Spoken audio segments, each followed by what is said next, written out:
वसुदेवसुतं देवं कंसचाणूरमर्दनं देवकी परमानन्दं कृष्णो वन्दे जगद्गुरुम् योगेशं सच्चिदानन्दं वासुदेवं व्रजप्रियं धर्मसंस्थापकं वीरं कृष्णो वन्दे जगद्गुरुम् श्री गुरु चरण कमलेभ्यो नमः।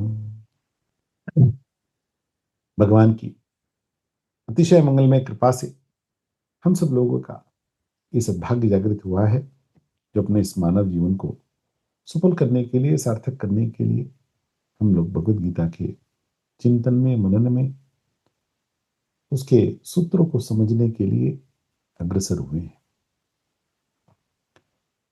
5वें अध्याय में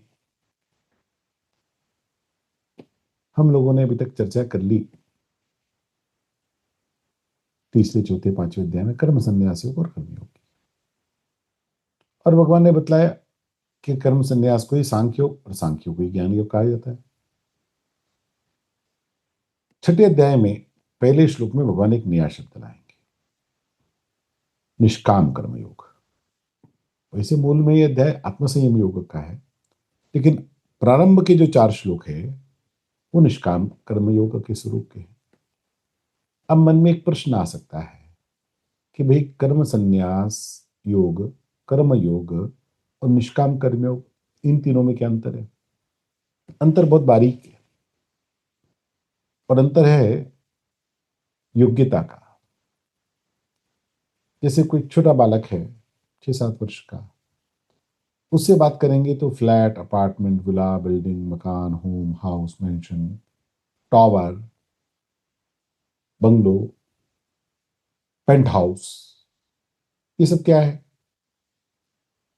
तो एक छोटे बालक के लिए सब रहने के घर है, उसके पर्यायवाची। छोटे बालक के लिए इतना ही। लेकिन थोड़ा जब बड़ा होता है तब उसको ध्यान में आता है कि होम इसको बोलते हैं जो अपना अपना घर होता है, और दूसरे के घर पे जब किराए में जाते हैं या दूसरे का घर होता है उसको हाउस बोलते हैं। बिल्डिंग क्या है वो अलग होती है, मेंशन क्या है वो अलग होता है, टॉवर क्या है वो अलग होता है, फ्लैट क्या है, अपार्टमेंट क्या है, विला क्या है, ये अलग अलग होते हैं। जितनी आयु अधिक बढ़ती जाती है, योग्यता बढ़ती जाती है, फिर हम जिस प्रकार के घर को जो कहना चाहिए वही उसके लिए प्रयोग करेंगे। हम एक अपार्टमेंट को बिल्डिंग नहीं बोलेंगे। जहां जहां जैसा जैसा उसका प्रयोग होना चाहिए वैसा करेंगे। वैसे तो कर्मयोग के बहुत भाग हो सकते हैं, ज्ञानयोग के भी बहुत सारे भाग हो सकते हैं, लेकिन भगवान ने यहाँ जो कर्मयोग के 3 भाग किए वो कर्मयोग, कर्म संन्यास योग और निष्काम कर्मयोग। निष्काम कर्मयोग को समझने से पहले कर्म संन्यास और कर्मयोग को थोड़ा जानना चाहिए। कर्म संन्यास का मौलिक अर्थ है जब हम अपने कर्तापन का त्याग कर देते हैं, यानी कर्म के आरंभ का त्याग कर दिया, मैं हूं ही नहीं करता, आई एम नॉट डूअर। कर्मयोग का तात्पर्य हुआ कर्म तो किया लेकिन उसके फल से प्रभावित नहीं हुए। पॉजिटिव आया तो भी, निगेटिव आया तो भी, हार हुई तो भी, जीत हुई तो भी, सुख मिला तो भी, दुख मिला तो भी, अनुकूलता मिली तो भी, प्रतिकूलता मिली तो भी, मैं उसमें सम हूं, हमें उससे फर्क नहीं पड़ा। लेकिन कर्मफल तक पहुंचेंगे नहीं ऐसा नहीं, लेकिन कर्मों के फल में या उसके अंत में हमारी समबुद्धि होगी। कर्म संन्यास योग में कर्म के आरंभ का यानी कर्तापन का त्याग होता है, और कर्म योग में कर्म फल में समता का या उसके अंत में उपेक्षा का भाव होता है। एक बीच की स्थिति। कर्म का आरंभ किया, फल से डिटैच भी हो गए, फल हमको चाहिए नहीं। जब चाहिए ही नहीं तो अच्छे और बुरे का भाव भी समाप्त हो गया। एक तो रिजल्ट देखने गए कि फाल हुए, फेल हुए, पास हुए, पास हो गए तो भी ठीक, फेल हो गए तो भी ठीक। एक हमें रिजल्ट देखने की आवश्यकता ही क्या है? हमारा रिजल्ट से कोई प्रयोजन ही नहीं, रुचि ही नहीं उसमें। निष्काम कर्म का अर्थ है कर्म हो गया और कामना का आरंभ से त्याग हो गया। मोटा मोटी कर्म संन्यास और कर्मयोग दोनों को मिला देंगे तो निष्काम कर्मयोग हो जाएगा। एक 70 वर्ष का बूढ़ा एक बार एक अनार का पेड़ लगा रहा है, तो कोई उधर से गुजरा, उसने कहा बाबा आप क्या कर रहे हैं? उसने कहा अनार बो रहा हूं। बोले, अनार?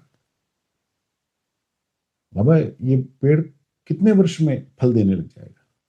बोले बेटा ये तो अनार का पेड़ तो ना बहुत समय लेता है, 18-20 साल लगेंगे उसको, 20 वर्ष बाद ये अनार फल देने लगेगा, लेकिन फिर देता रहेगा, सैकड़ों साल देगा। तो राहगीर ने आश्चर्य किया, उसने कहा बाबा आपकी उम्र क्या है? उसने कहा 70 वर्ष। तो आप 20 वर्ष और जिएंगे क्या? आपको लगता है कि अनार का पेड़ जो आप लगा रहे हैं उसका फल खाने तक आप जी पाएंगे? तो उसने कहा अरे मुझे अब क्या जीना है, मैं तो 2-4-5 साल का मेहमान हूँ, उसके चले जाऊंगा। फिर आप ये पेड़ क्यों लगा रहे? इसके फल कौन खाएगा फिर? मैंने कहा कौन खाएगा इससे मुझे क्या लेना देना? हमारा काम है इसको बोना। मेरे बाबूजी ने, मेरे परदादों ने यही किया। अब मेरे परदादा जी ने अनार का पेड़ लगाया, उसके अनार मैंने खाए ना, इसके कोई और खाएगा। बोना मेरा काम है, वो मैं कर रहा हूं। ये होगी निष्कामता। फल से प्रयोजन ही, फल आएगा भी कि नहीं आएगा ये भी नहीं पता, आएगा तो कौन खाएगा ये भी मतलब नहीं। तो कर्म संन्यास हो गया कर्तापन का त्याग, कर्म योग हो गया फल में, फल का त्याग नहीं, फल में समता। निष्काम कर्मयोग हो गया फल की कामना ही नहीं है।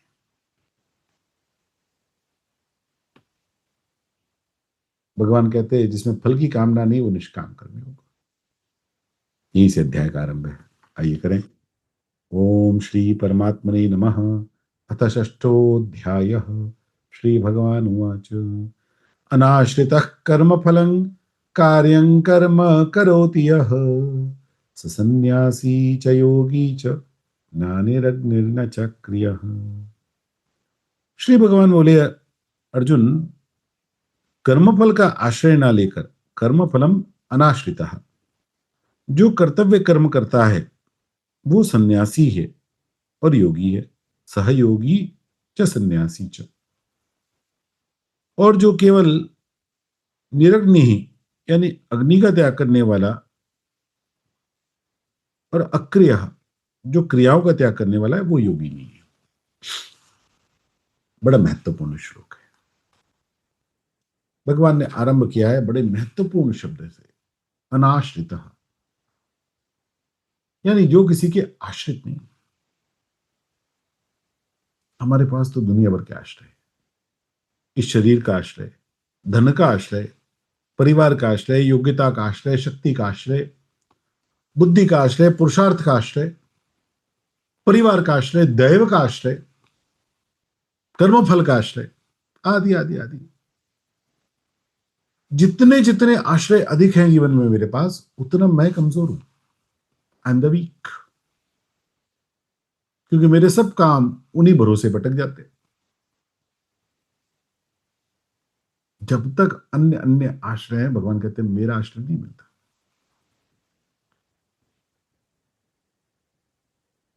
मानस में बड़ी सुंदर चौपाई, तुम्हें छोड़ तुम्हें छाणी गति दूसरी नाही, राम बसऊं तिनके मन माही।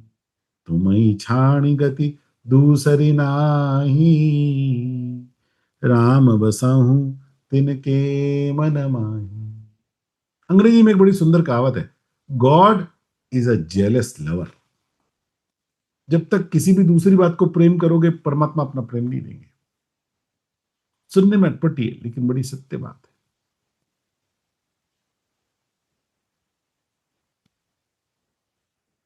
किसी बात का आश्रय मत करो, इस शरीर का आश्रय भी मत करो। परम श्रद्धेय ब्रह्मलीन स्वामी रामसदास जी महाराज ने सदा संजीवनी में कहा, हमारे स्थूल शरीर, सूक्ष्म शरीर, कारण शरीर, तीनों हमारे कर्मफल के कारण है। हमारे कर्म फलों से इन तीनों का निर्माण होता है। जिस प्रकार के कर्म किए उस प्रकार का स्थूल शरीर मिलेगा, उसी प्रकार का सूक्ष्म मिलेगा, उसी प्रकार का कारण मिलेगा। तो पिछले कर्म फलों से ही इनका चुनाव हो रहा है। इसलिए अब तीनों कर्म फलों का स्वयं के लिए आश्रय न लेना और परमात्मा ने दिया, परमात्मा के संसार की सेवा में इसको लगा देना, यह अनाश्रिता कर्म फल हो गया। कर्म फल पे आश्रितता नहीं, अपने शरीर पर आश्रितता नहीं। जो जिस समय करना है उस समय करना, उसके फल पर ध्यान नहीं देना, यह अनाश्रित कर्म फल है। कर्म कर्तव्य समझकर करना और भगवान का आश्रय लेना। तो ये वही जो राम रचि राखा को करे तरक बड़ा वही त्रासा, यह अनाश्रित कर्म फल है।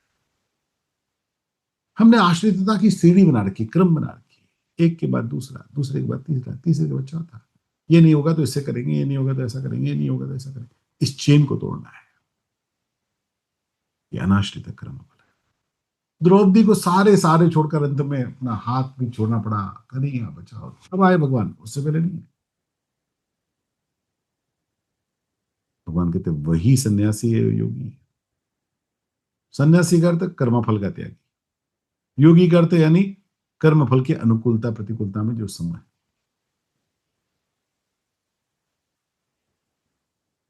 भगवान कह रहे निराग्निर, निराग्निर का अर्थ अग्नि का त्याग करने वाला।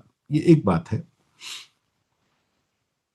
मूल बात है किसी भी नियम को पकड़ कर रहने वाला। मैं ऐसा नहीं करूंगा, मैं ऐसा नहीं खाऊंगा, मैं स्त्री का मुख नहीं देखूंगा, मैं मिठाई नहीं खाऊंगा, मैं शिलोंच वृत्ति से रहूंगा, मैं भिक्षा वृत्ति से रहूंगा, मैं वस्त्र नहीं पहनूंगा, इतने वस्त्र पहनूंगा, आदि आदि आदि आदि, मैं अग्नि का पका हुआ नहीं खाऊंगा। बहुत सारे नियम होते हैं। भगवान करे केवल उतना करने मात्र से किसी को योगी मत मानो।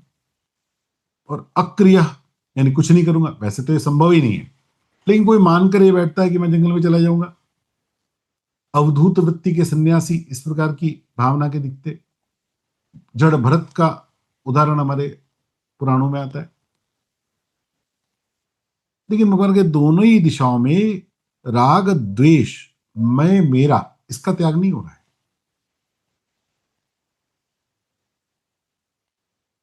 दोनों में कुछ कुछ त्याग है, त्याग तो है, लेकिन भगवान जैसा त्याग चाहते हैं वैसा नहीं है। और इसलिए भगवान आगे का श्लोक कहते हैं, यम संन्यासमिति प्राहुर योगंतौ विद्य पांडव नाह्य संन्यस्त संकल्पो योगी भवति कश्चन। अर्जुन, जिसको लोग सन्यास ऐसा कहते हैं उसी को तुम योग समझो, क्योंकि संकल्पों का त्याग किए बिना मनुष्य कोई भी योगी नहीं हो सकता। भगवान कह रहे अर्जुन, सन्यासी कर्म का त्याग करता है, योगी संकल्पों का त्याग। वास्तव में दोनों साधनों में त्याग की प्रमुखता है। दोनों देखने में बड़े एक जैसे दिखते हैं, लेकिन मौलिक अंतर है। एक में कर्म का त्याग है, और एक में कर्म के संकल्प का यानी फल संकल्प का त्याग है।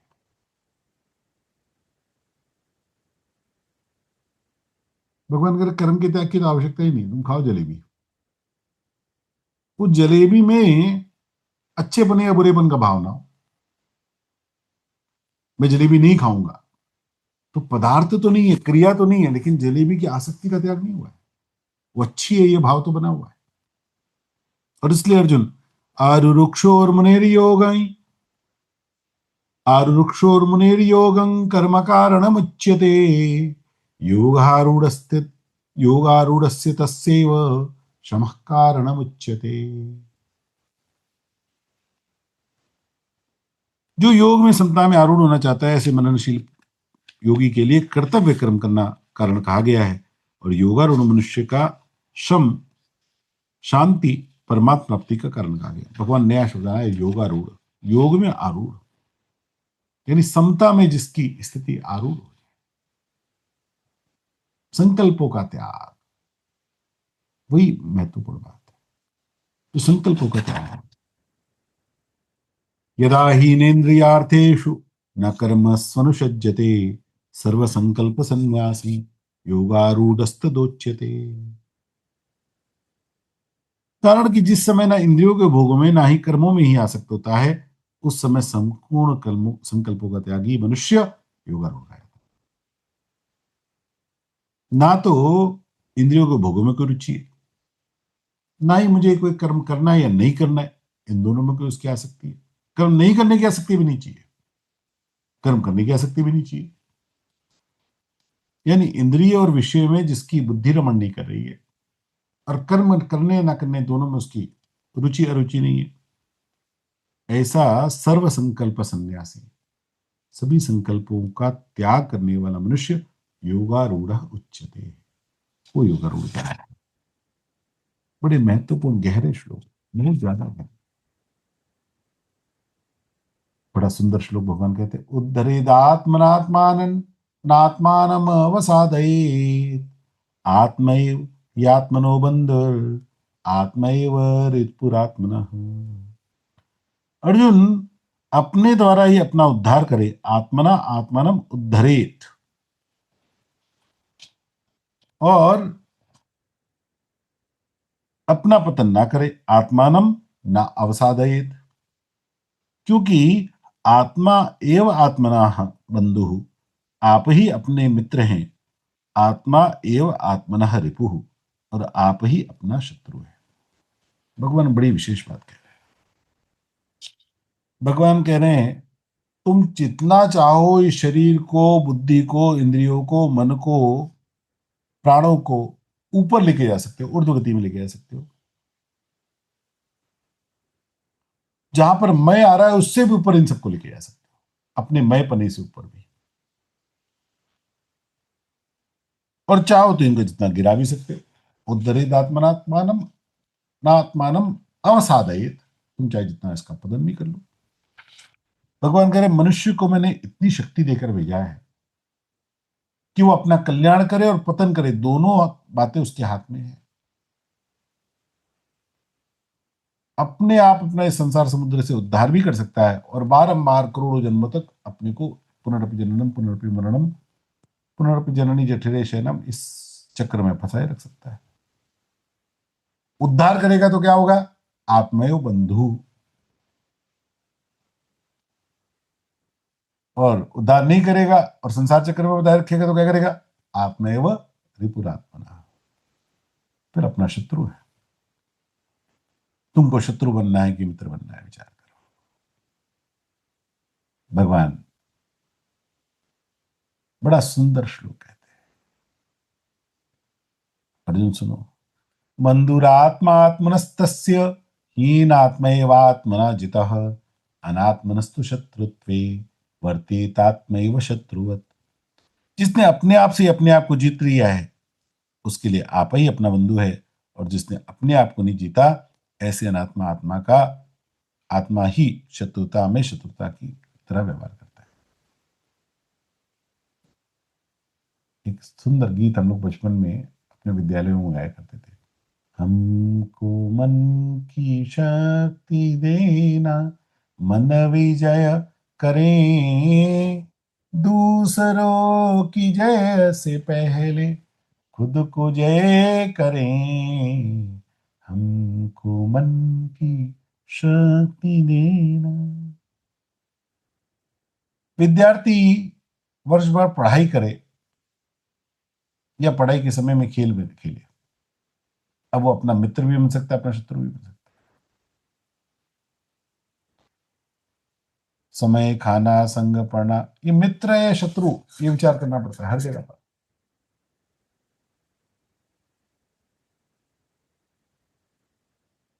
जितने स्थानों पर हम निषिद्ध का त्याग और ध्येय का पालन करते हैं, हम अपने मित्र होते जाते हैं। और जितने स्थानों पर हम अपना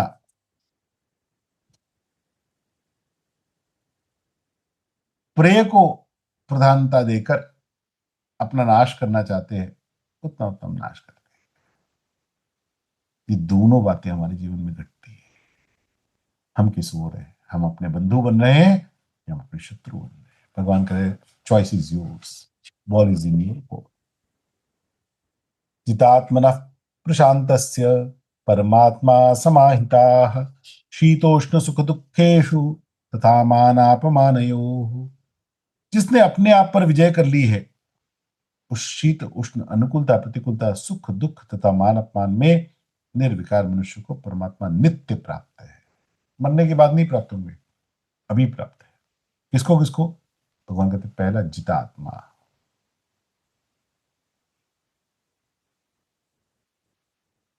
जितात्मना शीतोष्ण सुख दुखेषु तथा मानापमानयोः प्रशांतस्य।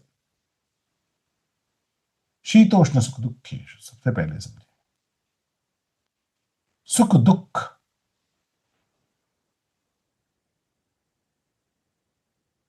शीतोष्ण यह सरल बात है,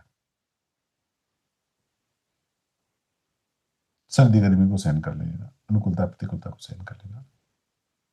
सुख दुख सहन करना मध्यम बात है। गोस्वामी जी मानस में अयोध्या कांड में भगवान की वंदना करते हैं। राम जी, मुझे कौन से राम जी पसंद है? प्रसन्नताम ज्ञानगताभिषेकतस्तथा नामम्ले वनवास दुःखता मुखा मुझ श्री रघुनंदनस्य में सदास्तु सा मंजुल मंगल प्रदा।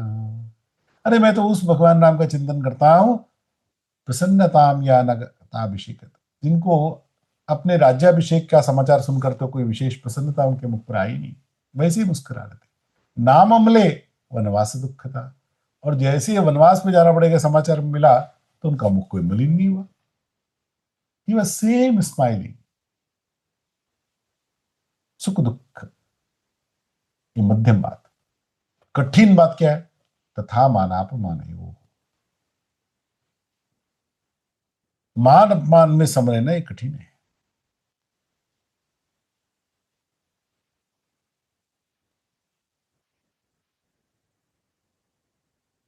महाराज युधिष्ठिर का प्रसंग आता है। एक वर्ष के अज्ञातवास में जब वो रहे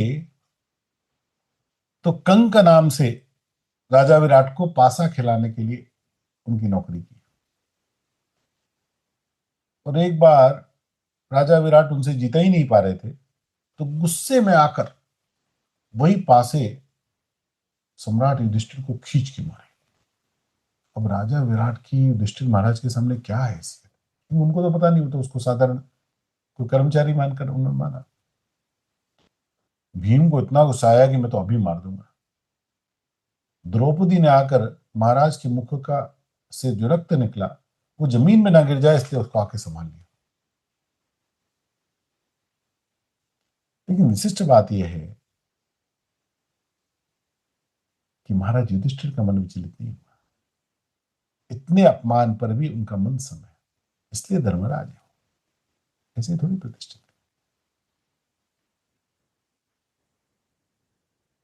और कुछ देर बाद जब ये सारी बात खुली, उसी समय ये सारा रहस्योद्घाटन हुआ कि आपने किसके साथ क्या किया। तो राजा विराट ने माफी मांगी, उनको बड़ा मान दिया। तो कुछ देर पहले कंक की मार खा के अपमान में भी महाराज विचलित नहीं हुए, और बाद में राजा धर्मराज के रूप में प्रतिष्ठित करके उनका जब सम्मान किया तो भी उसमें उनका कोई तथा माना अपमान नहीं हो। प्रशांतस्य बड़ा सुंदर शब्द है। अंतःकरण और बहिर्करण दोनों शांत हो जाए, प्रशांता। 7 महासागरों में एक सागर का नाम है प्रशांत महासागर। धैर्यता, गंभीरता, अत्यंत विशाल।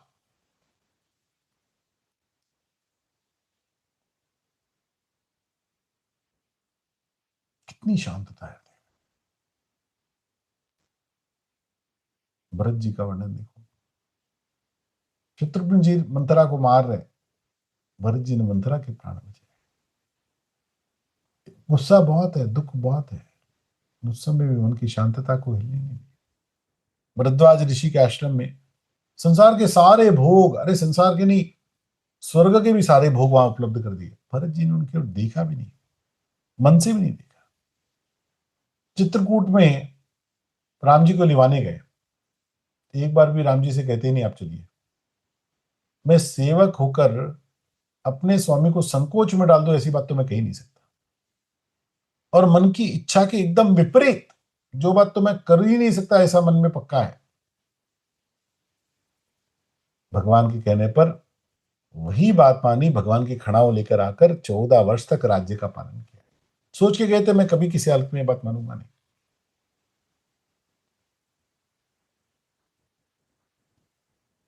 अरे उस भरत जी के दर्शन पर भरद्वाज मुनि ने क्या कहा, वो पढ़ने ऐसी बात। भरत जी अपने को पापी कहते हैं। भरद्वाज जी ने कहा, अरे भरत तुम्हें मालूम नहीं तुम क्या हो? अरे मैंने करोड़ों जन्मों के जो पुण्य किए ना, उससे मेरे जो भगवान राम के दर्शन हुए। लेकिन भगवान राम के दर्शन का जो पुण्य हुआ ना, उससे मुझे तुम्हारे दर्शन हुए। इतनी बड़ी बात सोची।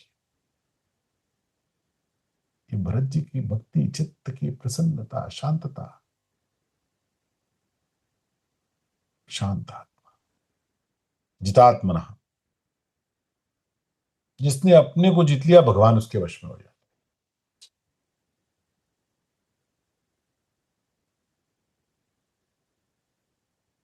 हनुमान जी की स्तुति करते गोस्वामी जी, सुमिरी पवन सुत पावन नाम, अपने बराबर रखे राम।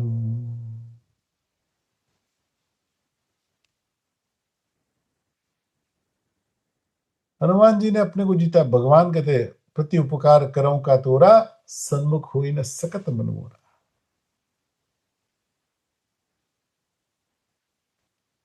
जानकी जी ने हनुमान जी को अष्ट सिद्धियां नहीं दी? अष्ट सिद्धि नवनिधि के दाता, इसके दाता बन जाओ। ये तुम्हारे पास नहीं होगी, तुम जिसको चाहो दे सकते हो। असबर दीन जानकी माता, जितात्मना। सुरसा प्रसंग में अत्यंत बड़े हो गए, फिर छोटे हो गए।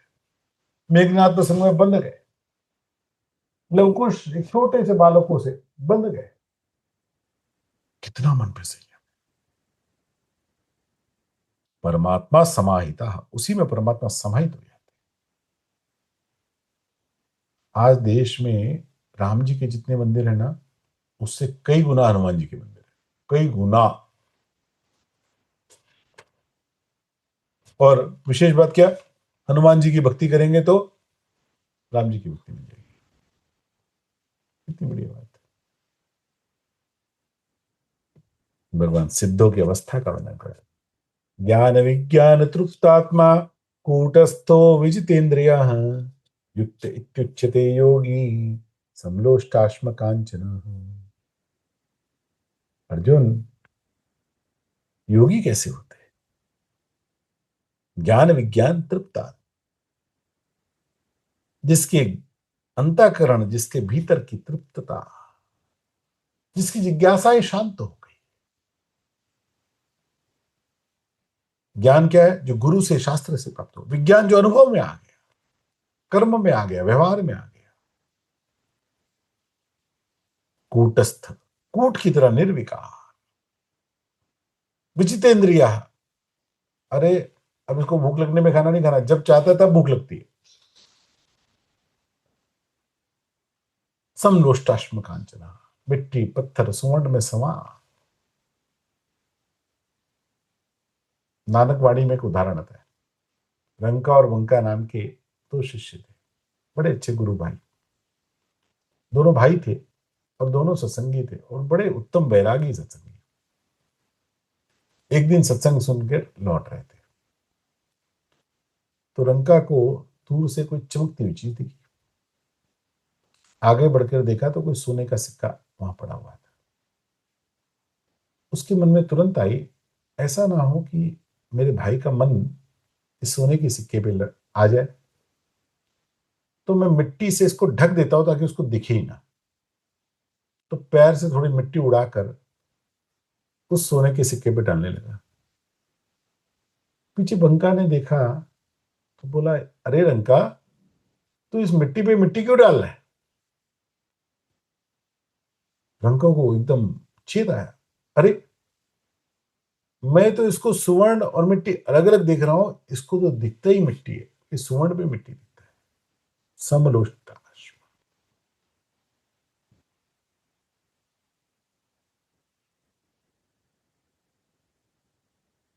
जो ऐसा है वो योगारूढ़ है। सुहन्मित्रायुदासीन मध्यस्थद्वेष बंधुषु साधुष्वपि च पापेषु समबुद्धिर्विशिष्यते। भगवान ने यहां पर 7 संबंध बताए।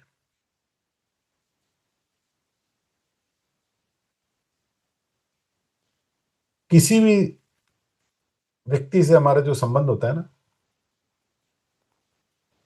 वो ये 7 बारे में होता है। सुहृद, मित्र, बैरी, उदासीन, मध्यस्थ और द्वेष्य। और संबंधियों में तथा साधु आचरण करने वालों में, पाप आचरण करने वालों में समबुद्धि रखने वाला मनुष्य श्रेष्ठ होता है। 7 प्रकार के संबंध। सुहृद, सुहृद कौन होता है? जो बिना कारण अपना हित करे वो सुहृद। मित्र कौन? जो परस्पर व्यवहार करे, हम हित करे तो वो भी हित करे, हम प्रेम करे तो वो भी प्रेम करे, ये मित्र हो गया। हमारे जीवन में बहुत सारे हमारे सुहृद है, हमने उनके लिए कुछ नहीं किया, उन्होंने हमारे लिए बहुत कुछ किया, हम सबके जीवन में होते हैं, ये सुहृद है। तीसरा अहित, जो अहित करता है वो शत्रु। चौथा द्वेष्य, हमारे सुख से दुखी होता है। पांचवा उदासीन, तटस्थ, किसी प्रकार का कोई उसको लेना देना नहीं, ना काहू से दोस्ती ना काहू से बैर, उदासीन। छठा मध्यस्थ, समाज में ऐसे बहुत सारे लोग हैं जो दो लोगों के बीच की बात कराते हैं, समाधान कराते हैं। और सातवां बंधु, पारिवारिक संबंधी। सातों में पापात्माएं भी होती है, सातों में पुण्यात्माएं भी होती हैं। इन 14 में जो समान भावना हो। प्रज्ञा चक्षु ब्रह्मलीन स्वामी शरणानंद जी महाराज ने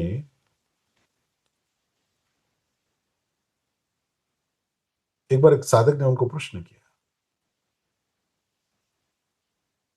कि साधक के लिए सबसे कठिन बात क्या है। शरणानंद जी महाराज ने ऐसा उत्तर दिया कि आप सुन के चकित हो जाएंगे, आज दिन भर विचार करो सुनकर, ऐसा उत्तर है उनका। उन्होंने कहा जीवित व्यक्तियों के साथ संबंध निभाना सबसे कठिन काम है। साधना करना सरल है, लेकिन जीवित व्यक्तियों के साथ समबुद्धि से रहना ये बड़ा कठिन है, क्योंकि सभी का स्वभाव, दोष, गुण, परिस्थिति, उपयोगिता, अनुपयोगिता ये भिन्न होता है, और इस कारण सबसे निभाना बड़ा कठिन होता है, उसमें सम रहना बहुत ही कठिन होता है। जिसको वो आ गया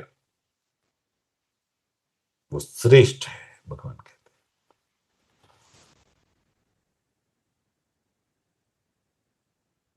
योगी युंजी सततम आत्मानं रहसि स्थिताः एकाकी चित्तात्मा निराशीर परिग्रह। भोग बुद्धि से संग्रह न करने वाला, इच्छा रहित और अंतःकरण तर शरीर को वश में रखने वाला योगी अकेला एकांत में स्थित होकर मन को निरंतर परमात्मा में। भोगी के लिए एकांत नरक होता है और योगी के लिए एकांत स्वर्ग होता है। जितना भोगी मनुष्य होगा उसको एकांतता उतना बोरिंग लगेगा, अरे बड़ा बोर हो रहा, बड़ा बोर हो रहा हूं, बड़ा बोर हो रहा। और जितना योगी होगा उसको लगेगा भाई कितना कोई मेरे आसपास ना आए तो आनंद।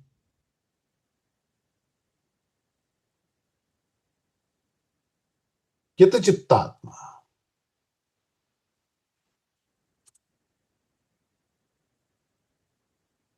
कौन अपने अंतःकरण को शरीर को वश में रख सकता है? ये प्रज्ञा चक्षु स्वामी शरणानंद जी महाराज की बात की ना, उनका एक और वाक्य है। उनका जिसका बिजली का बिल समय से नहीं जमा होता वो कभी ध्यान नहीं कर सकता। आप कहेंगे ये कौन सी बात हुई, बिजली के बिल का ध्यान से क्या संबंध है? उन्होंने कहा जो अपने बाहर के जीवन को व्यवस्थित नहीं रख सकता वो भीतर में जाकर व्यवस्थित नहीं हो सकता। उसके दिमाग में वही उलझने चलती रहेंगी कि बाहर की गड़बड़ी को पहले कम करो, तब जाके तुम भीतर प्रवेश करने के योग्य बनो। निराशीर, दत्तात्रेय भगवान ने 24 गुरु बनाए ना, तो उसमें एक गुरु बनाया पिंगला वैश्या को। और फिर कहा आशा ही परंदखम, नैराश्य परम सुखम, यदा संदिग्ध कांताशाम, सुखम सुश्वाप पिंगला। निराशीर हो जाना,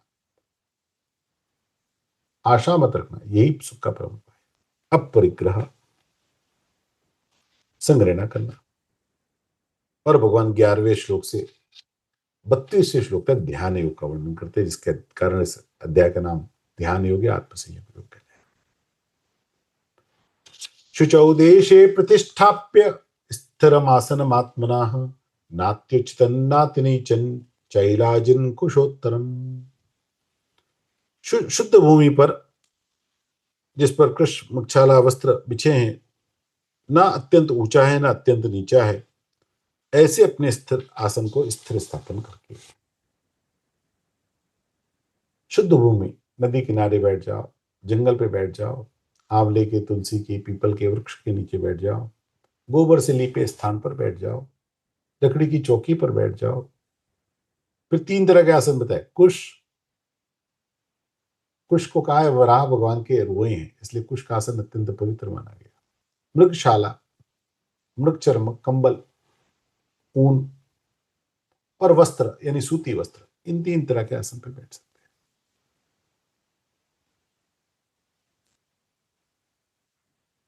इन 3 को जब सिद्ध करोगे, फिर अगली स्थिति की आएगी। समम काय शिरोग्रीवम, धारयन्न चलम स्थिरम। समंकाय शिरोग्रीवं धारयन्न चलम स्थिरः, संप्रेक्ष्य नासिकाग्रं स्वं दशश्चानवलोकयन्।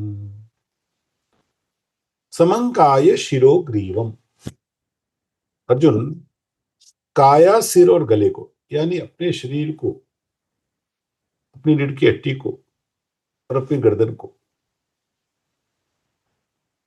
अचल स्थिर करो, सीधा करो। स्ट्रेट होना जरूरी है। इसलिए ध्यान के लिए पूज्य स्वामी कहते दोनों हाथ ऊपर ले जाओ, ऊपर ले जाके खींचो, खूब खींचो, एकदम खींचो, एकदम खींचो, एकदम खींचो, जितना खींच सकते हो उतना खींचो। और फिर अपने हाथों को नीचे ले आओ और रह जाओ। अब ये हो गया सीधा, एकदम कमर से आपकी गर्दन तक एकदम सीधा। दिशश अनवलोकयन, दिशाओं को ना देखकर अपनी नासिका के अग्रभाग पर। नासिका का अग्रभाग देखना ये बहुत कठिन है, इसलिए आंखें बंद करने का भी विधान है। मूल बात नासिका का अग्रभाग देखना नहीं है, मूल बात कहीं भी ना देखना, ऐसा है। अब सो ना जाए इसलिए भगवान ने कहा थोड़ी आंखें खुली रख के आंखें देख लो, क्योंकि ध्यान लगाते हम लोग सो भी जाते हैं। लेकिन आरंभ में ये कठिन है, इसलिए संतों ने कहा कि आंखें बंद करके भी ध्यान कर सकते हैं। स्थिर होकर बैठे, फिर क्या करे? प्रशांतात्मा विगद्भीर ब्रह्मचारी व्रते स्थिता, मनः संयम्य चित्तो युक्त आसीत मत्परा। जिसका अंतःकरण शांत है, जो भरे रहित है, ब्रह्मचारी व्रत में स्थित है, ऐसा सावधान ध्यान योगी मन का संयम करके मेरे में चित्त लगाता हुआ मेरे पर अड़ो कर बैठे। भगवान कह रहे अंतःकरण की शुद्धि के बिना ये सब काम होता नहीं है। जब तक अंतःकरण की हलचल है, ध्यान कैसे लगेगा? अभी मैंने एक बात कही कि स्वामी शरण की बात कही, जिसका बिजली का बिल नहीं जमा है वो भी ध्यान नहीं रख सकता। अब हमारे तो कितनी गड़बड़ी है, लोगों को ध्यान करना बड़ा सरल लगता है, जब तक अंतःकरण शांत नहीं है, भय रहित नहीं है, ब्रह्मचारी वृत्त में स्थित नहीं है, मन का संयम नहीं है, तब तक नहीं होगा। युञ्जन्नेवं सदात्मानै योगी नियतमानसः शान्तिं निर्माण परमां न संस्थाम अधिगच्छति। ऐसे वश में किए हुए मन वाला योगी मन को इस तरह सदा परमात्मा में लगाता हुआ मुझ में सम्यक स्थिति वाली जो निर्वाण परमाम शांति है उसको प्राप्त है।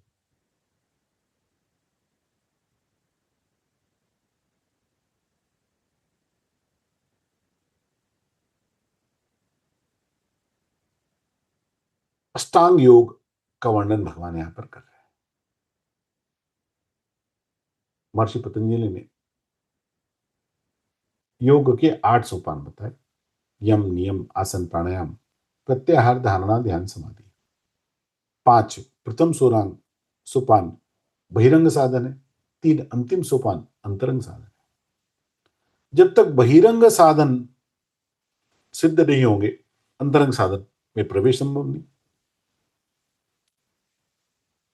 किस पद्धति से ध्यान करें, यही है धारणा।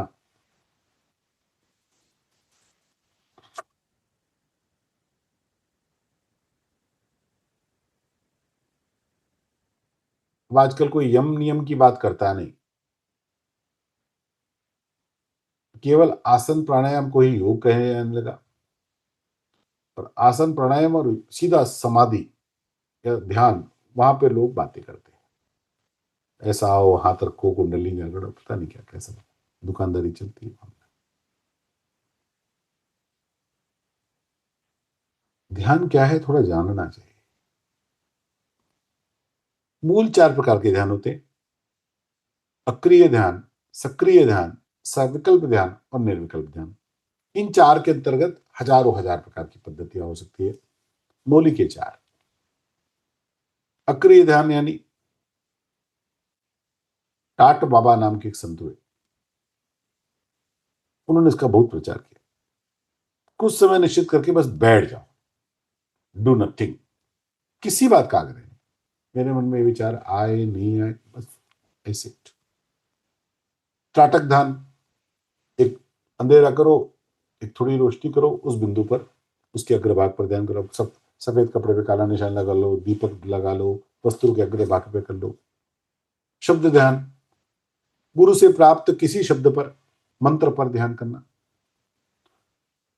आरंभ करके शब्द बदलते भी जाते हैं और अंत में एक ही शब्द रह जाता है, शब्द ब्रह्म कहा उसको। भ्रुकुटी ध्यान, भगवद गीता में उसका वर्णन है।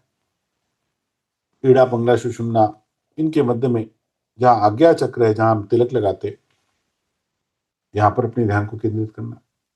हठ योग में भ्रुकुटी के दोनों ओर को दबाकर ध्यान किया जाता है। अभी अलग अलग बहुत सारी विधि।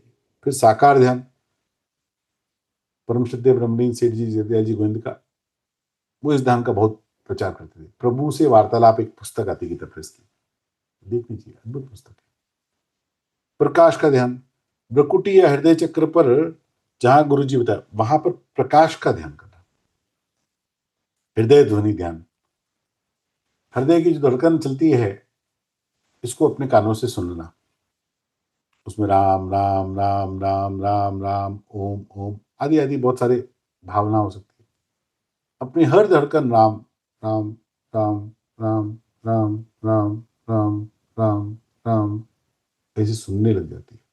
इतना हृदय एकाग्र किया है कि हृदय की धड़कन इस कानों से सुनने लग जाए। फिर सोहम ध्यान, कबीर के भजनों में, मानस में, उपनिषदों में, गीता में भी इसका वर्णन है। नाभि पर ध्यान लगाकर श्वास को सो, प्रकाश में, प्रश्वास में हम, श्वास लेते वक्त सो और श्वास छोड़ते वक्त हम, सो हम, सोहमस्मीति वृत्ति अखंडा, दीपशिखा सोई परम प्रचंडा। गोस्वामी ने कहा सोहम वृत्ति बड़ा श्रेष्ठ ध्यान। विपश्यना ध्यान आजकल बड़ा पॉपुलर है। आनापान ध्यान, श्वासों के आने जाने पर मन को केंद्रित करना, श्वास आ रही है, श्वास जा रही है। गुरु मंत्र का ध्यान, मंत्र के अक्षरों का चिंतन, पहला शब्द चिंतन था, ये मंत्र के अक्षरों का चिंतन है। गुरु स्वरूप का ध्यान, गुरुमयी परमात्मा का दर्शन। ध्यान मूलम गुरुर्मूर्ति, पूजा मूलम गुरुपदम, मंत्र मूलम गुरुवाक्यम, मोक्ष मूलम गुरु कृपा। भगवान लीला ध्यान, नाम सुना है, कल्याण के आदि संपादक ब्रह्मलीन, नित्य लीलालीन भाई जी श्री हनुमान प्रसाद जी बता, उनका नाम था नित्य लीलालीन। क्यों? भाई जी ऐसे बैठते थे और बैठे बैठे भगवान की लीलाओं के दर्शन, प्रत्यक्ष दर्शन होते। उन दर्शनों को करके अपने आसपास बहुत सारे चित्रकारों को बैठाते थे। भगवान जगन्नाथ आदि चित्रकार उस समय थे, वो बड़े उत्तम चित्रकार। भाई जी जो स्वरूप का वर्णन करते, उस स्वरूप को चित्र करते, फिर भाई जी उसको ठीक कराते। वही सारे चित्र गीता प्रेस की पुस्तकों में प्रकाशित होते। उसमें आप लिखना भगवान जगन्नाथ आदि चित्रकारों के नाम भी लिखे। भगवान की लीलाओं के नित्य दर्शन करना, भगवान लीला ध्यान। ओंकार ध्यान, ओम रूप में ओंकार शब्द ध्वनि का ध्यान, या तो ओम के स्वरूप का या ओंकार की ध्वनि का। विचार ध्यान, किसी श्लोक आदि का चिंतन करना। भावना ध्यान, कुंडली ध्यान, ऐसे बहुत तरह के ध्यान हो सकते। मैं उसको कितना बोलता जाऊंगा वो कोई वर्णन पूरा ही नहीं हो सकता।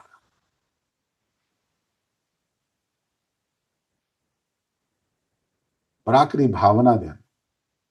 पूज्य स्वामी जी ऋषिकेश की गीता साधना शिविर में, उसकी रिकॉर्डिंग भी यूट्यूब पर मिल जाएगी, ये भावना ध्यान कराते हैं। मैं स्वच्छ हूं, प्रसन्न हूं, तेजोमय हूं। हम बाल संस्कार केंद्रों पर बालकों को भी इसी भावना ध्यान कराता हूं। इसके अतिरिक्त भी हजारों विधियां हो सकती है, लेकिन अर्जुन ये ध्यान ऐसे नहीं सिद्ध होता।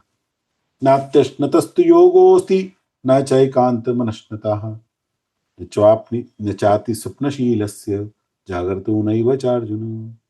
ये योग ना तो अधिक खाने वाले का, ना बिल्कुल ना खाने वाले का सिद्ध होता है, ना अधिक सोने वाले का, ना बिल्कुल ना सोने वाले का सिद्ध होता है।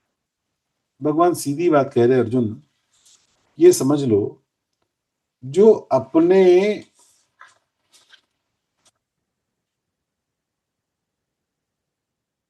पूरे दिन का संयमन नहीं करता, उसका ध्यान नहीं हो सकता, उसका योग नहीं हो सकता।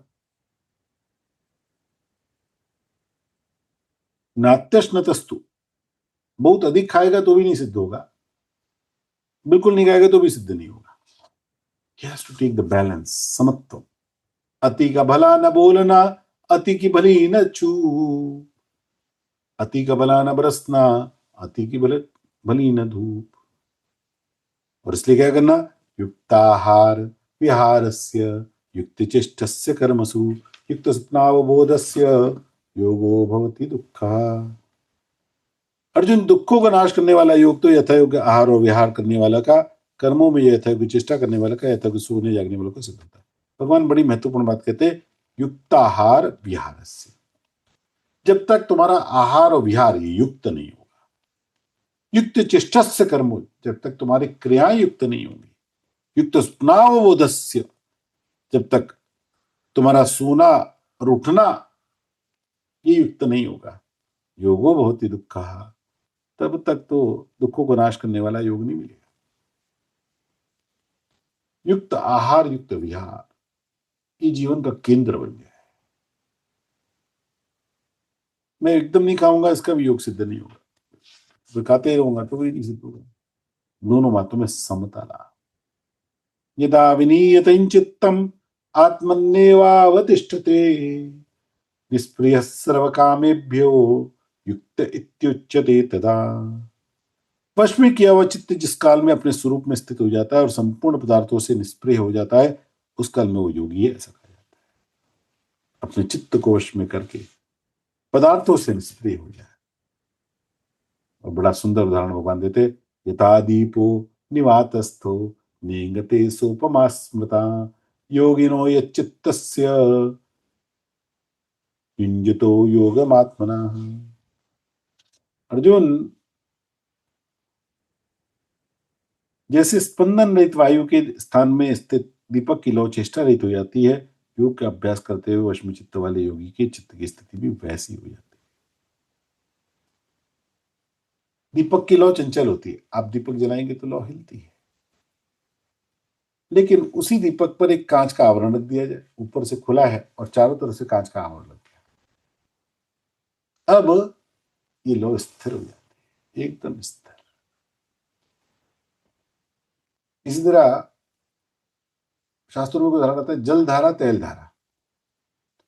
आप जल को ऊपर से गिराइए, एक गिलास में जल लिया और उसको गिराइए, कितना भी प्रयास करने पर गिलास का जल एक स्थान पर जाके नीचे जमीन पर गिरे, ये असंभव बात है। वो छलकेगा, इधर जाएगा, उधर जाएगा, उधर जाएगा। इसके विपरीत इसी गिलास में तेल ले लीजिए और उस तेल को गिराइए, तेल की धारा एकदम एकसार होती है, इसलिए तेल धारावत उसका नाम है, एक जैसी।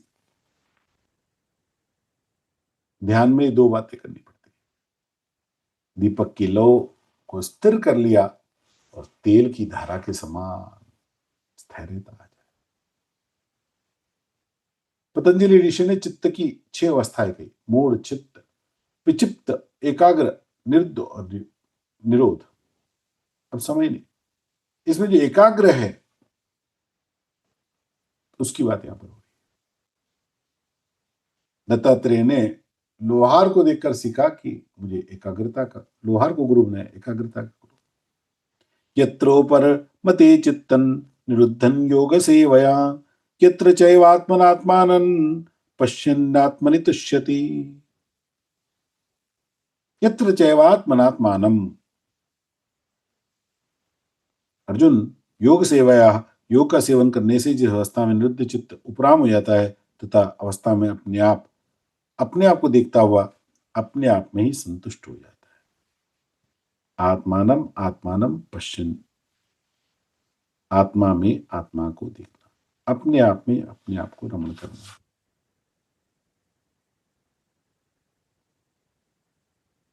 आगे इसका भगवान वर्णन करते, सुखमात्यंतिकम यत्तद् बुद्धिगाहमतीन्द्रियम पितृ यत्र न चैवायम स्थितश्चलति तत्वतः। जो सुख आत्यंतिक अतीन्द्रिय बुद्धिग्राह है, उस सत का जिस अवस्था में अनुभव करता है, जिस सुख में स्थित हुआ ध्यान योगी फिर तत्से विचलित नहीं होता। सुखम आत्यंतिकम, विषयानंद, वासनानंद, आनंद और परमानंद, ये 4 प्रकार के आनंद होते हैं। विषयानंद जो इंद्रियों से मिलता है, वासनानंद जो मन में रमण करता है, आनंद जो सुषुप्ति में मिलता है, और परमानंद ये जो अंतर्मुखी होकर मिलता है, जो ध्यान में मिलता है। यम लब्ध्वा चापरम लाभम, यं लब्ध्वा चापरं लाभं मन्यते नाधिकं ततः यस्मिन् स्थितो न दुःखेन गुरुणापि विचाल्यते।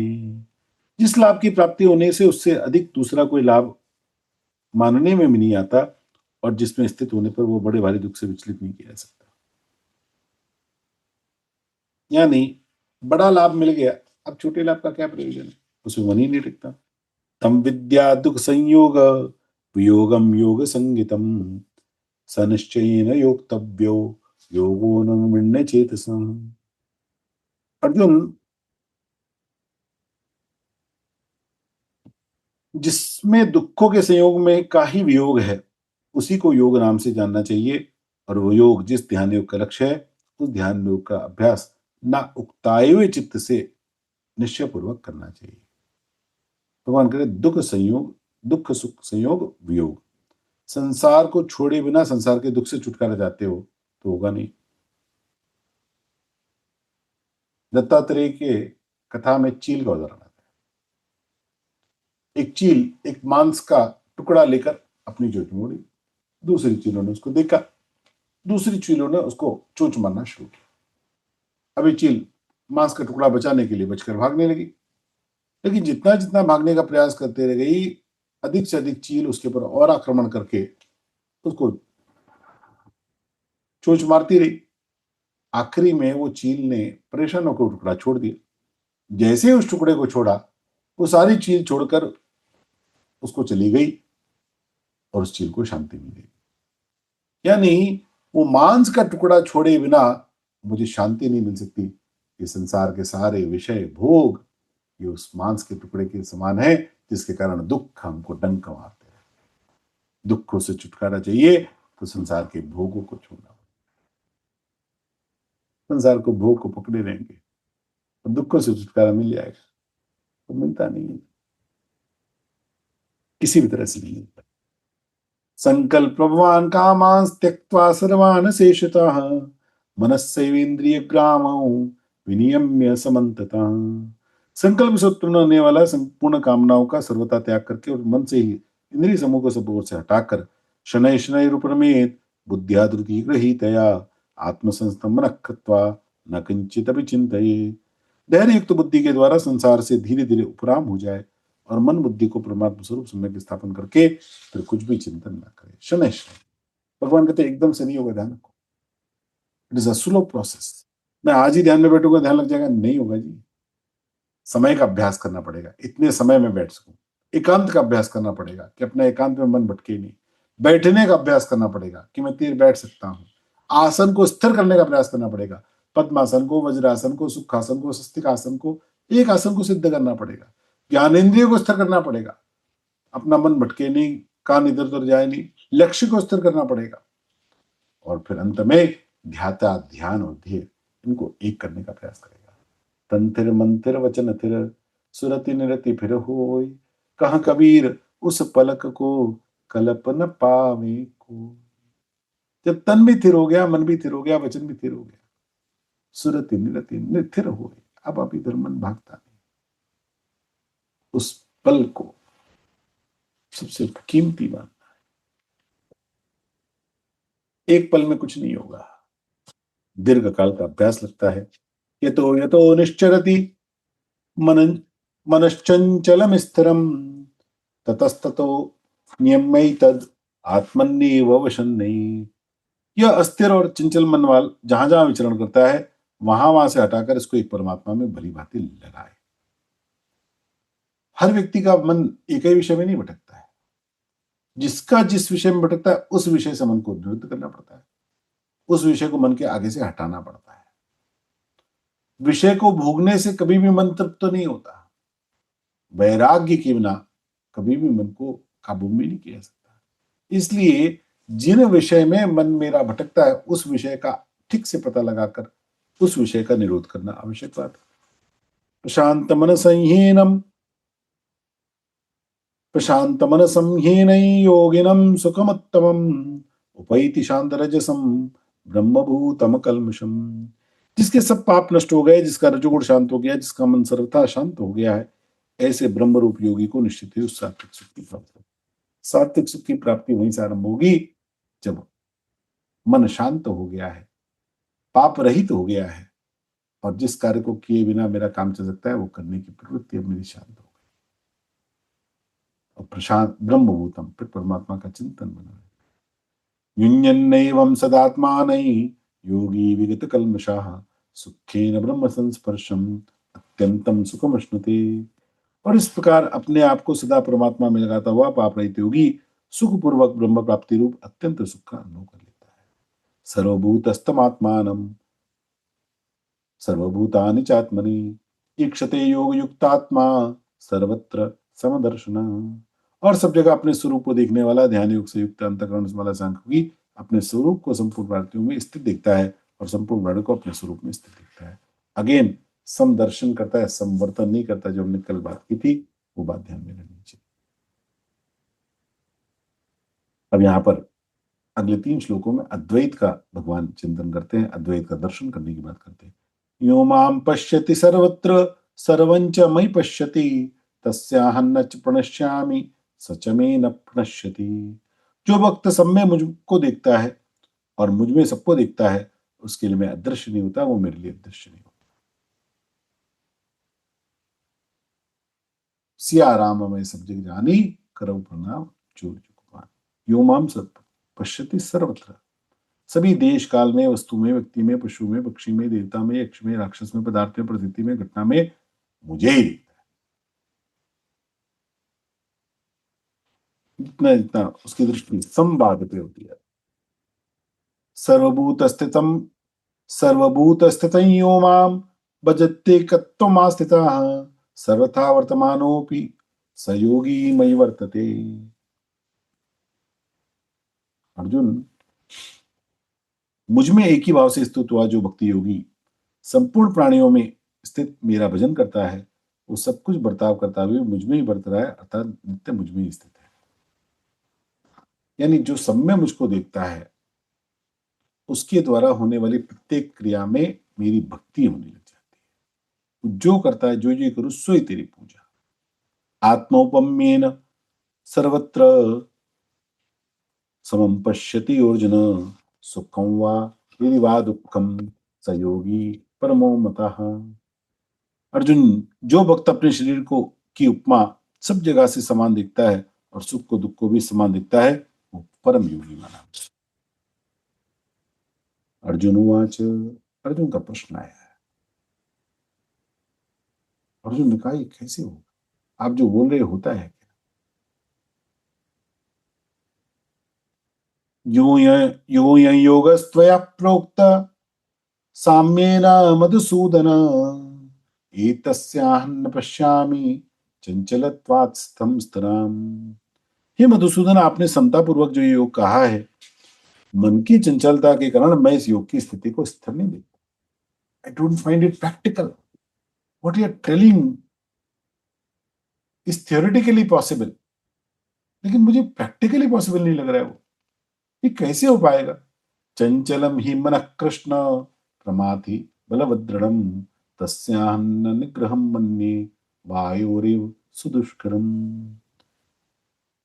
क्योंकि कृष्ण मना चंचल प्रमाथि, ये मन बड़ा चंचल है, प्रमथनशील स्वभाव, यानी एकदम दबंग है, अपनी बात मनवाता है, दृढ़म बलवत, दृढ़ जिद्दी और बलवान है।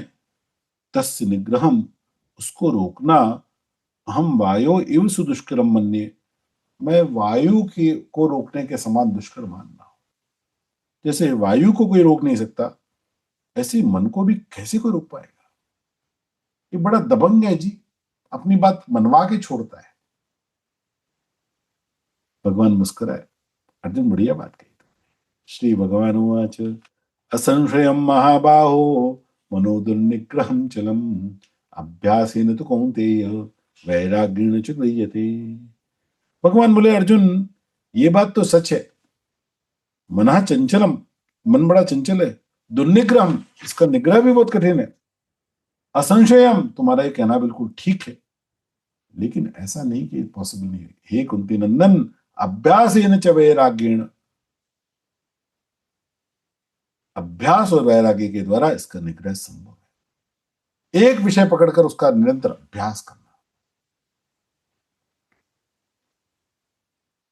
और फिर उस अभ्यास पर मन से वैराग्य को लगाना। खाली अभ्यास करने से बात बनेगी नहीं, वैराग्य के बिना अभ्यास फलीभूत नहीं होगा।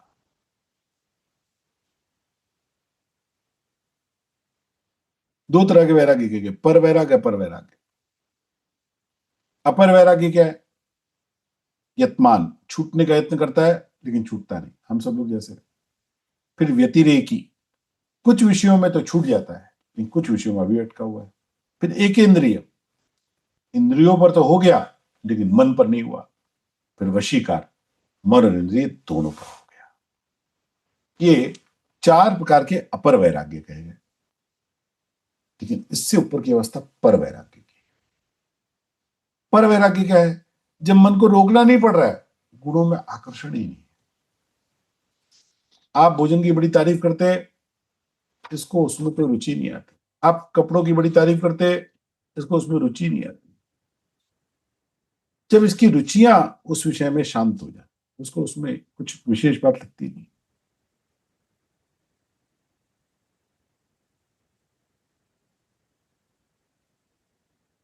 ध्यान योग का मतलब है अभ्यास। जितना अभ्यास करते जाओगे अर्जुन, आमतौर पर हम लोगों का मन इसलिए नहीं टिकता कि हमारा जो ध्यान है वो वैराग्य पर आधारित ही नहीं है।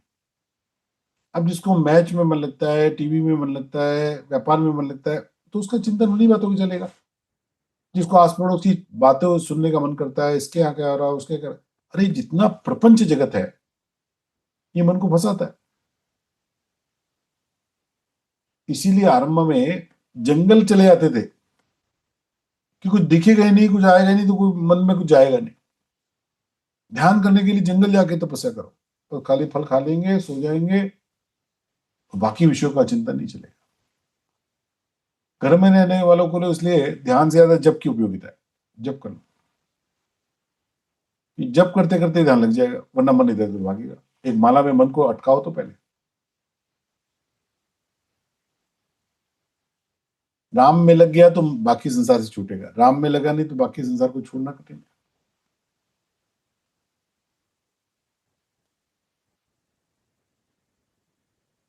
अभ्यास ये मौलिक बात है। और इसलिए आंख बंद, कान बंद, नाक बंद, हाथ बंद, पैर बंद, अब बैठ जाओ। ध्यान योग का सीधा मतलब है संसार को छोड़ो, फिर जो बचेगा अंदर वही मिलेगा, वही घुसेगा। ध्यान की मौलिक बात है कि जिस क्रिया से, जिस उद्देश्य से ध्यान कर रहे, अंत में वो उद्देश्य को भी छोड़ना है, उस ध्येय को भी छोड़ना पड़ता है। आरंभ में माथे पे ध्यान करो, हृदय में ध्यान करो, ओम का ध्यान करो, राम का ध्यान, अभी बहुत सारी विधियां हमने सुनी। लेकिन जब समाधि अवस्था आएगी तो ये सब भी छूट जाएगा। जिसका ध्यान करने बैठे थे वो भी नहीं बचेगा, कुछ बचेगा ही नहीं। जब तक कुछ बच गया तब तक ध्यान की समाधि स्थिति नहीं है।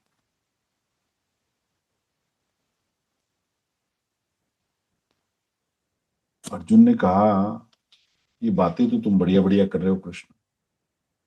अच्छा, एक श्लोक रह गया, पहले वो कर ले। असंयतात्मना योगो दुष्पाप इति मे मति, वश्यात्मना तो यतता शक्को वाप्तुमुपायता। जिसका मन वश में नहीं है उसके द्वारा योग को प्राप्त होना कठिन है, परंतु उपाय पूर्वक चिंतन करने वाले, वश में किए हुए मन वाले साधक को योग प्राप्त हो सकता है, ऐसा मैंने मत है।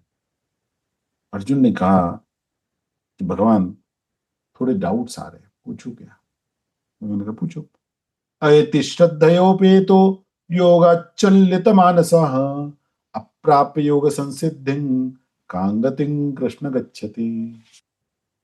कच्चिन्नो भय विभ्रष्ट छिन्ना भ्रमयो नश्यति, अप्रतिष्ठो महाबाहो विमूढ़ो ब्रह्मणः पति। एतन्मे संशयं कृष्ण छेत्तुर्मर्हस्य शेषता, तदन्यः संशयस्यास्य चित्ता नायुपपद्यते। हे कृष्ण, जिसकी साधन में श्रद्धा है लेकिन प्रयत्न थोड़ा कम है। अपन सब लोग ऐसे ही है ना, बात तो सही सबको लग रही है लेकिन उतना अपने से होगा नहीं, ये लगता है बार बार। तो जिसका साधन में श्रद्धा, तो पूरी श्रद्धा है उपेता, लेकिन प्रयत्न थोड़ा कम है, अगर अंतिम समय में वो योग से विचलित हो जाए तो योग को प्राप्त ना करके वो किस स्थिति में जाता है? मैंने श्रद्धा से किया लेकिन थोड़ा किया, थोड़ा नहीं किया, जैसा हम लोग करते हैं, तो फिर क्या होगा? हाई स्कूल करते करते मर जाएंगे तो वापस हाई स्कूल से शुरू करेंगे कि नर्सरी दोबारा पढ़नी पड़ेगी? अर्जुन पूछ रहा है ऐसा। हे माँ बाप, संसार के आश्रय से रहित परमात्मा प्राप्ति के मार्ग में मोहित विचलित इस तरह के दोनों ओर से भ्रष्ट हुए साधक छिन्न भिन्न बादलों की तरह तो नहीं हो जाएंगे, ना इधर के रहे ना उधर के रहे, न दुनिया मिली न विशाले सरम, ना इधर के रहे ना उधर के रहे, ऐसा तो नहीं हो जाएगा।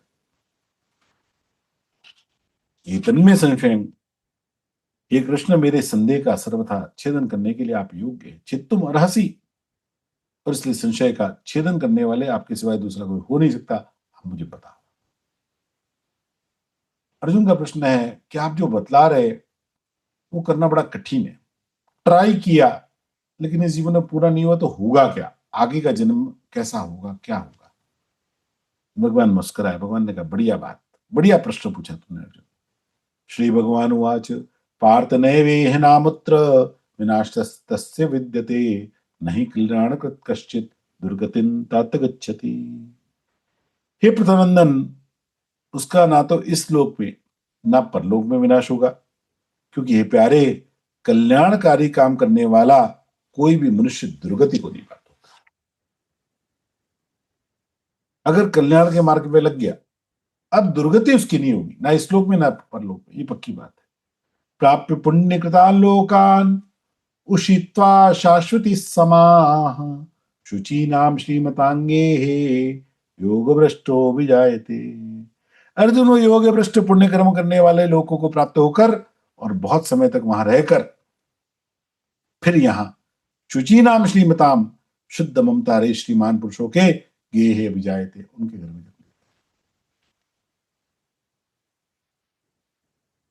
ये गीता का अभ्यास करते करते हुए जाएंगे ना, और गीता याद करते करते जाएंगे, अगले जन्म में गीता याद करते करते ही पैदा हो जाएंगे।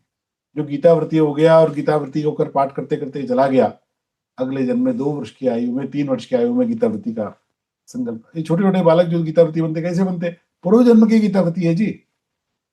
योग का अभ्यास करते हुए गए और शुचि नाम श्रीमतांगे है, और इसलिए ऐसे उत्तम श्रीमान पुरुषों के घर में जन्म मिलता है, चाहे माँ भी गीता पढ़ती, पिताजी भी गीता पढ़ते, बालक अपने आप गीता पढ़ते पढ़ते बड़ा होता है।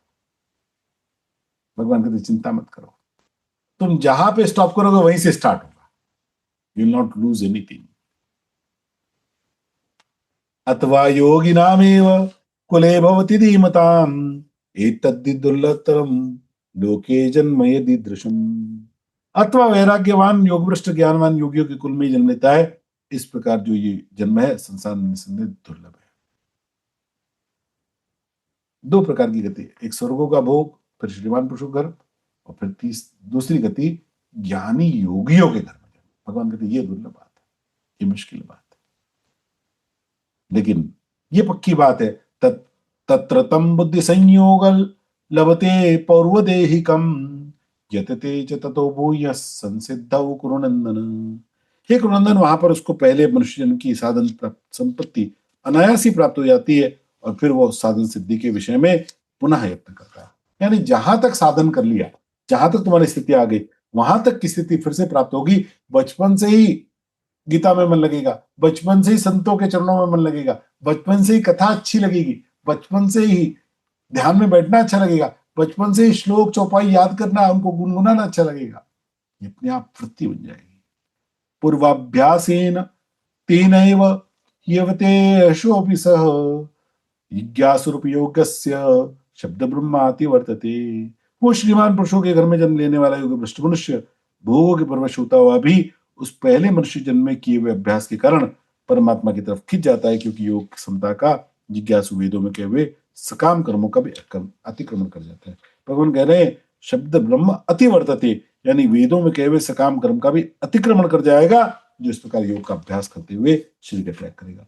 प्रयत्नादत्मानस्तु योगी संशुद्ध किल्बिषः अनेक जन्म संसिद्ध ततो याति परांगतिम। परंतु जो योगी प्रयत्न पूर्वक यत्न करता है और जिसके पाप नष्ट हो गए हैं और जो अनेक जन्मों से सिद्ध हुआ है, वो योगी फिर परम गति को प्राप्त हो जाता है। तपस्विभ्योऽधिको योगी ज्ञानिभ्योऽपि मतोऽधिकः कर्मभ्यश्चाधिको योगी तस्माद्योगी भवार्जुन। बड़ा सुंदर अद्भुत श्लोक कहते हैं अर्जुन। तपस्विभ्य सकाम भाव वाले तपस्वियों से योगी श्रेष्ठ है, ज्ञानियों से भी योगी श्रेष्ठ है, और कर्मियों से भी योगी श्रेष्ठ है, ऐसा मेरा मत है। मतः तस्मात् अर्जुन योगी बन, इसलिए अर्जुन तो योगी बन जाए। कौन सा योगी? निष्काम कर्म